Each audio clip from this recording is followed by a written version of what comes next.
రావడం జరిగింది సార్. ఇప్పుడు నేను కార్తీక్ రెడ్డి గారిని సంప్రదించి కార్తీక్ రెడ్డి గారు సార్ సంప్రదించిన టీఆర్ఎస్ పార్టీలో జాయిన్ అవ్వడానికి మన బీఆర్ఎస్ పార్టీలో జాయిన్ అవ్వడానికి వచ్చాను సార్. ఇప్పుడు పెద్దలు మహమ్మద్ అలీ గారు, పెద్దలు అమ్మగారు మాట్లాడినాక మహమ్మద్ అలీ గారు మాట్లాడతారు. మీరు సీనియర్ పై అందరికీ నమస్కారం. జై తెలంగాణ, జై కేసీఆర్. వేదిక మీద ఉన్న గౌరవనీయులు మన వర్కింగ్ ప్రెసిడెంట్ గారు కేటీ రామారావు గారికి, గౌరవనీయులు పెద్దలు మన ఎక్స్ హోమ్ మినిస్టర్ గారు మహమ్మద్ అలీ గారికి, అదేవిధంగా కాలేరు వెంకటేష్ గారు మన ఎమ్మెల్యే గారు, వేదిక మీద ఉన్న ఎక్స్ ఎమ్మెల్యే గారు, వారితో పాటు ఈరోజు సభకు అధ్యక్షత వహించిన సీతారాం గారు, అదేవిధంగా కార్తీక్ బాబుతో పాటు మీ అందరికీ కూడా మీరు వేదిక మీదన వేదిక ముందున్న మా కుటుంబ సభ్యులందరికీ, పత్రికా మీడియా సభ్యులకి, మా మహిళా సోదరిమణులకి అందరూ కూడా నమస్కారాలు తెలియజేసుకుంటూ, చాలా సంతోషం ఈరోజు పార్టీలోకి ఎవరైతే వచ్చున్నారో వారందరూ కూడా మనస్ఫూర్తిగా స్వాగతం పలుకుతూ ఉన్నాం. ఈరోజు కాంగ్రెస్ పార్టీ చేస్తున్న అరాచకాలు, కాంగ్రెస్ పార్టీ పాలన నచ్చక ప్రజలను ఏ విధంగా ఇబ్బంది పడుతున్నారని గమనించి ఆ పార్టీలో ఇమడలేక మేము బీఆర్ఎస్ పార్టీలోకి వస్తాము. కేసీఆర్ గారి నాయకత్వం ఈ రాష్ట్రానికి శ్రీరామ రక్ష, కాబట్టి కేసీఆర్ గారు వెన్నంటే మేము ఉంటామని వచ్చిన మీకు అందరికీ కూడా మనస్ఫూర్తిగా స్వాగతం చెప్తా ఉన్నాను పేరు పేరున. వారితో పాటు వచ్చిన వాళ్ళందరికీ ఒక 5-10 మంది కండువాలు వేసినాం కాబట్టి అని కాదు, ఇక్కడికి వచ్చిన అందరికీ కూడా మీకు అందరికీ స్వాగతం చెప్తా ఉన్నాను. అయితే చాలా సంతోషం, గౌరవ పెద్దలందరూ కూడా ఉన్నారు, రాజేందర్ కూడా కనిపిస్తున్నాడు, చాలా సంతోషం. అందరు కూడా వచ్చిన వాళ్ళందరూ కూడా స్వాగతం చెప్తా ఉన్నాను. ఒకటి మాత్రం స్పష్టంగా అర్థమైంది, ఒక్క మణికొండ మున్సిపాలిటీకి సంబంధించి ఇక్కడికి వచ్చి ఉన్నారు. ఇక మా మహిళా సోదరి మండలి అయితే ఛాన్స్ ఇస్తే అగ్గి తలిగేసినట్టుంటారు. కాబట్టి నిజంగానే ఈరోజు రాష్ట్రంలో జరుగుతున్న పరిస్థితులన్నీ గమనించి ఒక 11 నెలలు అయ్యింది కానీ 11 సంవత్సరాలు అయినట్టు చుక్కలు చూపిస్తున్నాడు ఈరోజు ప్రజలందరికీ రేవంత్ రెడ్డి గారు.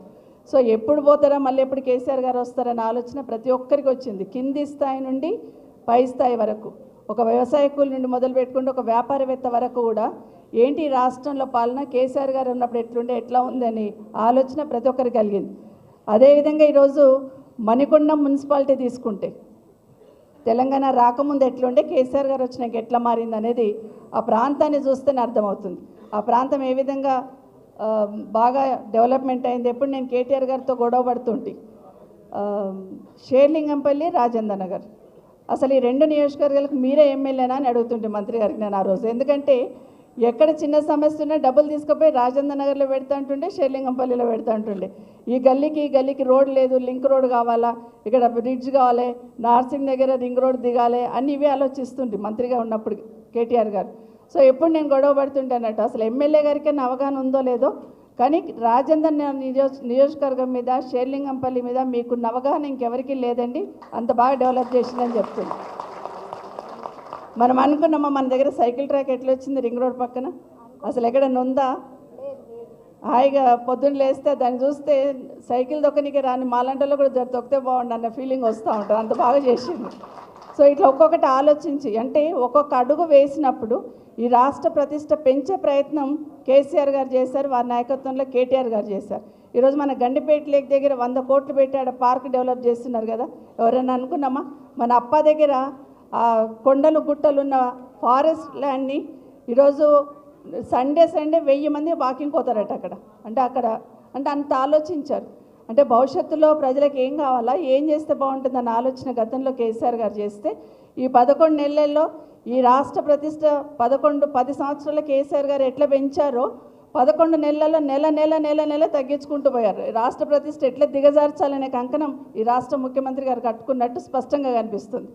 నిన్నగాక మొన్న మేము కొడంగల్ దగ్గర పోయినాం, మొన్న గొడవ అవుతుంది కదా, 3 రోజుల నుండి చూస్తున్నాం కదా, అవసరం లేని దగ్గర ల్యాండ్ అక్విజిషన్ చేసి ఏ విధంగా బాధ పెడుతున్నాడనేది చూస్తున్నాం.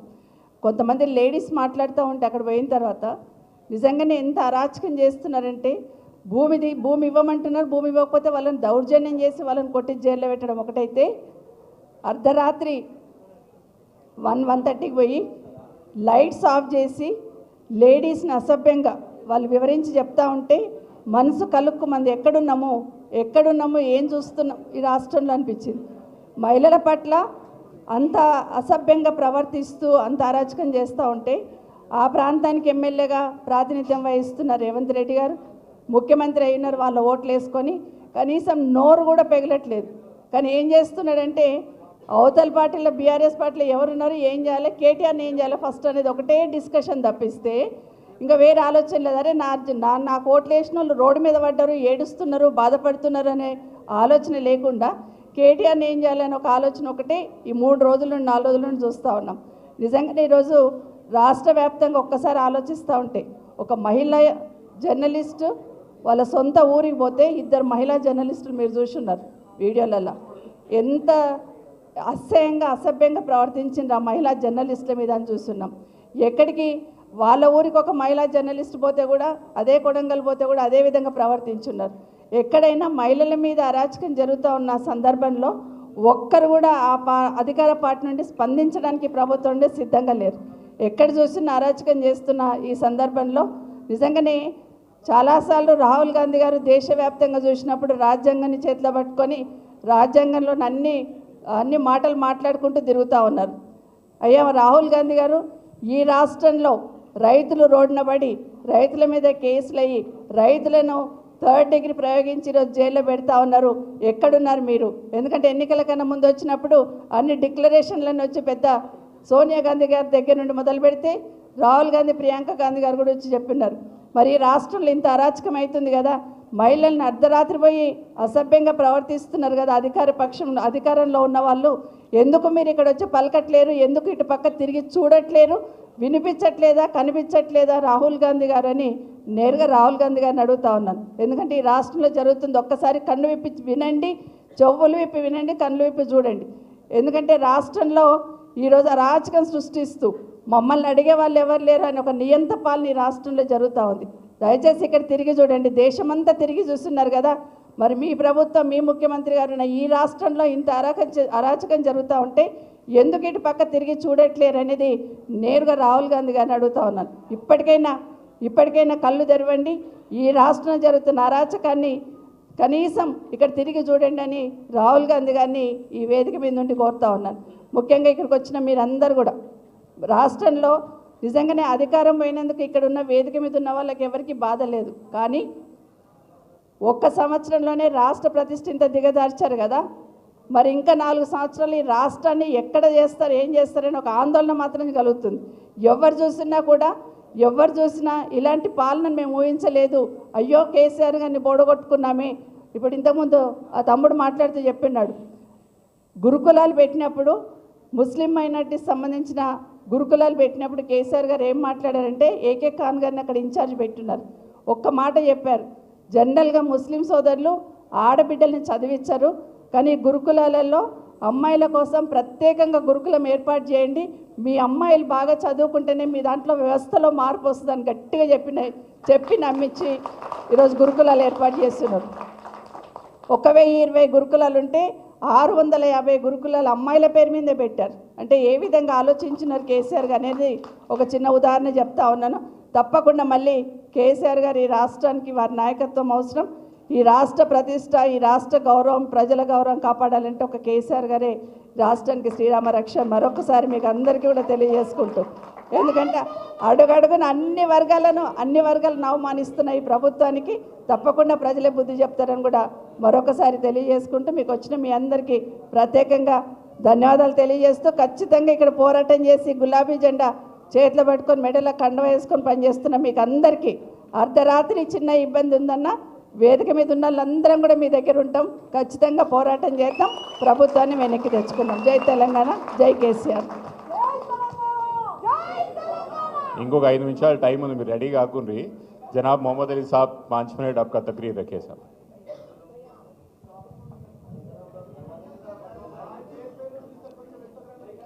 सदर जलसा मैं dynamic working president KT Rama Rao गारू, मेरी बहन senior leader ex minister Sabitha Indra Reddy गारू, माँ अंबरपेट एमएलए कावेरी वेंकटेश साहब, माँ एक्स एमएलए चंदर साहब, माँ डायनामिक लीडर कार्तिक रेड्डी साहब जिसकी सदारत में आज जॉइनिंग हो रही है, मुखी साहब, मेरे बहनों डैश पर बैठे हुए मेरे तमाम भाइयों और बहनों, और आज के इस प्रोग्राम में जो पार्टी जॉइनिंग किए हैं उन तमाम मीडिया दोस्तों को मेरा सलाम और नमस्कार।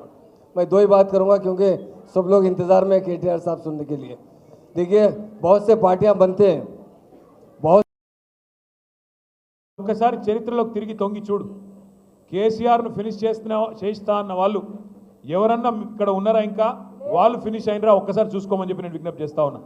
కేసీఆర్ అనే వ్యక్తి ఆయన తెలంగాణ రాష్ట్ర ఏర్పాటు కనుక ఆయన నడుము బిగించకపోతే ఇవాళ రేవంత్ రెడ్డి కూర్చున్న కుర్చీ, రేవంత్ రెడ్డి కూర్చున్న తెలంగాణ ముఖ్యమంత్రి అనే కుర్చీ ఇవాళ ఉంటుండేనా? ఒక్కసారి ఆలోచించాలని చెప్పి కూడా నేను మిమ్మల్ని కోరుతా ఉన్నాను. ఇవాళ అధికారము, పదవులు, ఎమ్మెల్యేలు, ఎంపీలు, ఎమ్మెల్సీలు ఇవన్నీ తాత్కాలికంగా ఉండొచ్చు, రేపు ఉండకపోవచ్చు. కానీ ప్రజల గుండెల్లో స్థానం శాశ్వతం. అది కేసీఆర్ గారికి మాత్రమే సొంతం అనే మాట నేను విజ్ఞప్తి చేస్తా ఉన్నాను. ఇవాళ రేవంత్ రెడ్డి గారు, ఎందుకంటే ఆయన కొన్ని సాంకేతికపరమైన సమస్యలు ఉన్నాయి, అందుకే ఎత్తైన కుర్చీలో కూర్చుంటున్నాడు. 2 కుర్చీలు వేసుకొని కూర్చుంటున్నాడు. కొన్ని టెక్నికల్ ప్రాబ్లమ్స్ ఉన్నాయి. ఎత్తైన కుర్చీలో కూర్చుంటే పెద్దగా అయిపోవు. నువ్వు ఎత్తైన కుర్చీలో కూర్చోగానే పెద్దోడు అయిపోవు. ప్రజల గుండెల్లో స్థానం సంపాదించుకోవాలి. నువ్వే చెప్తీవి కదా, ఏం చెప్పినావు ఎలక్షన్లకు ముందు? కేసీఆర్ బిచ్చమేసినట్టు 10,000 ఇస్తుండు, నేను 15,000 ఇస్తా. కేసీఆర్ రైతు బంధు అంటే నేను రైతు భరోసా ఇస్తా అంటివి. మరి నేను ఇవాళ అడుగుతున్నా రేవంత్ రెడ్డి, రాష్ట్ర రైతాంగం ఎదురు చూస్తున్నది, 70 లక్షల మంది రైతన్నలు ఎదురు చూస్తూ ఉన్నారు. ఎక్కడ పోయింది నీ రైతు భరోసా? నువ్వే అంటివి కదా 10,000 ఏమున్నది, 15,000 ఇస్తా అంటివి. కేసీఆర్ 2 పంటలకు ఇస్తున్నాడు, నేను 3 పంటలకు ఇస్తా అంటివి. మరి ఎక్కడ బాయ్? ఉన్న వానాకాలం ఉన్న రైతు బంధు ఇప్పటికే కొట్టినావు. ఇప్పటివరకు వానాకాలం రైతు బంధే ఖాతాల్లో పడలేదు. రైతన్నలు పాపం మోసపోయినామని ఇప్పుడు అర్థం చేసుకొని ఊరూరా బాధపడతా ఉన్నారు. రుణమాఫీ అంటివి, ఏమంటివి అన్నాడు? రుణమాఫీ చేస్తా. కేసీఆర్ ₹1,00,000 రుణమాఫీ చేస్తే మీరు రుణమాఫీ అయిన వాళ్ళు కూడా బ్యాంకు కురకండి, ఆగమాగం పొండి. కేసీఆర్ ₹1,00,000 మీకు మాఫీ చేసినాడు, నేను 2 లక్షలు చేస్తా. లోన్ తెచ్చుకోకపోతే అర్జెంటుగా తెచ్చుకోండి. డిసెంబర్ 9, 2023 సోనియమ్మ బర్త్డే, వెంటనే సంతకం పెడతా అంటివి. మరి సోనియమ్మ బర్త్డే పోయిన సంవత్సరం అయిపోయింది, ఈ సంవత్సరం రానే వస్తున్నది, ఇంకో సంవత్సరం. మరి 2023 అన్నావు, అది పోయింది. సోనియా గాంధీ గారి బర్త్డే మళ్ళీ వస్తూనే ఉన్నది, ఇంకో వారం రోజుల్లో 10 రోజుల్లో. ఇంతవరకు ఏమైంది? రుణమాఫీ అంటే సమాధానం లేదు. అదొకటే కాదు, ఒక సోనియా గాంధీ గారిని మోసం చేయలేదు, రాష్ట్రంలోని 70 లక్షల మంది రైతులనే మోసం చేయలేదు. మొత్తం ఏ దేవుడు కనబడితే ఆ దేవుడి మీద ఒట్టు. యాదగిరి గుట్టకు పోయిండు, యాదాద్రి లక్ష్మీనరసింహస్వామి మీద ఒట్టన్నాడు. వేములవాడ పోయిండు, రాజరాజేశ్వర స్వామి మీద ఒట్టన్నాడు. భద్రాచలం పోయినాడు, సీతారామస్వామి మీద ఒట్టన్నాడు. అలంపూర్ పోయినాడు, జోగులాంబ తల్లి మీద ఒట్టన్నాడు. ఇక్కడ హైదరాబాద్కి వచ్చి జూబ్లీహిల్స్ పెద్దమ్మ మీద ఒట్టన్నాడు. నిన్ననే దేవుళ్ళందరూ మీటింగ్ పెట్టుకున్నారంట. వీడెక్కడ దొరికిండ్రా నాయన మనకు? ఏడ కనబడితే ఆడ ఒట్లేస్తున్నాడు, వీడెక్కడ దొరికినాడు నాయన? ఎందుకంటే మనుషులను మోసం చేసే మనుషులను చూసినాం, దేవుళ్ళని మోసం చేసేవాడు మొదటివాడు వీడు. మీరు ఆలోచించండి, నేను చెప్పేది తప్ప ఒప్ప ఆలోచించండి. ఏమన్నావు నువ్వు? 15 ఆగస్టు వరకు మొత్తం రుణమాఫీ. ఇంకా ఆ రోజు ఎగిరెగిరి పడుతుంది. హరీష్ రావు యాడున్నావు? మూసిల దుంకు, గంగల దుంకు, రాజీనామా చేస్తావా సస్తావా అంటివి. ఇవాళ అడవై మరి నీ రుణమాఫీ. ఆఖరికి పోని హిందూ దేవుళ్ళని మోసం చేసినావు. ఆఖరికి మా జహాంగీర్ పీర్ దర్గా కూడా పోయి అక్కడ కూడా ఒట్టు పెడుతుంది సరిగా. జహాంగీర్ పీర్ దర్గా పోయి పాపం అక్కడ ఒట్లు పెట్టినాడు. ఒక్కరిని కాదు, అన్ని కుల. అచ్చా, మెదక్ చర్చిని కూడా ఉంచుకున్నాడా? మెదక్ చర్చిలో యేసుక్రీస్తు కూడా బాధపడుతున్నాడు. వీడెక్కడ దొరికిండ్రా నాయన? అక్కడ పోయి చర్చిలో అక్కడ కూడా ఒట్టు పెట్టినాడు. ఏ దేవుణ్ణి వదలలేదు, ఏ కులాన్ని వదలలేదు, ఏ మతాన్ని వదలలేదు. అంటే ఇంత మోసం అంటే ఇవాళ నేను నిజంగా కూడా హైదరాబాద్ ప్రజలకు మాత్రం, మీ చైతన్యానికి మాత్రం జిహెచ్ఎంసీ పరిధిలో నేను శిరస్సు వంచి మీకు పాదాభివందనం చేస్తాను. రాష్ట్ర వ్యాప్తంగానేమో కాంగ్రెస్ పార్టీ మాటలు విని జిల్లాలలో పాపం కొంతమంది మోసపోయినారు. మా తమ్ముళ్ళు, మా అన్నలు, మా అక్కలు, చెల్లెలు కూడా ఫ్రీ బస్సు, తులం బంగారం అంటే కొంతమంది మోసపోయినారు. కానీ హైదరాబాద్ వాళ్ళు మాత్రం మోసపోలేదు. ఎందుకంటే కాంగ్రెస్ను చూసి వీళ్ళ మాటలు తెలుసు కాబట్టి, వీళ్ళ వ్యవహారం తెలుసు కాబట్టి రాజేంద్రనగర్ కానీ, శేర్లింగంపల్లి కానీ మొత్తం 24 నియోజకవర్గాలు ఉంటే జిహెచ్ఎంసీ పరిధిలో ఒక్కటంటే ఒక్క సీటు కూడా కాంగ్రెస్కి ఇవ్వకుండా మీ చైతన్యాన్ని మీరు మాత్రం చూపెట్టినారు. సరే, మనం గెలిపించిన వాళ్ళు అప్పుడప్పుడు మన వాళ్ళు అనుకునే వాళ్ళు మనం మోసం చేయొచ్చు, వాళ్ళు తప్పు చేయొచ్చు. కానీ ఇందాక తమ్ముడు కార్తీక్ చెప్పినట్టు తప్పకుండా పశ్చాత్తాప